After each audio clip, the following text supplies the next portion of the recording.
Welcome to our channel. Today we how to authenticate with AWS Cognito for React frontends step by step clearly. Open your code editor and create a new React application. Use the command npx create react app myapp to scaffold your project. Navigate into the project directory with cd myapp. Install the AWS Amplify library by executing npm install AWS Amplify. After the installation is complete, create a new file named awsexports.js in the src directory. This file will hold your AWS configuration. Go to the AWS Management Console and sign into your account. Navigate to the Cognito service. Create a new user pool by selecting Create a User Pool. Choose a name for your user pool.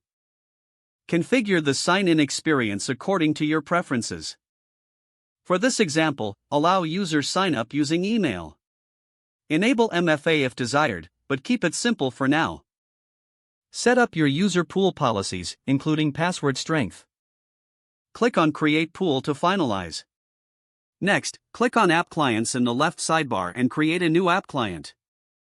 Uncheck the Generate Client Secret option for a React frontend. Make a note of the app client ID. Return to the Cognito dashboard. Select Domain Name from the left sidebar. Set up a domain for your user pool. Save the changes to your domain.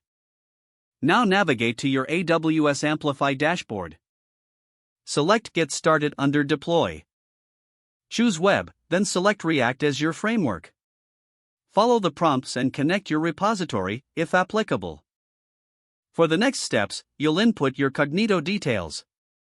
Add your user pool ID and app client ID to your AWS exports.js file. Don't forget to like this video and subscribe to our channel for more step-by-step tech guides.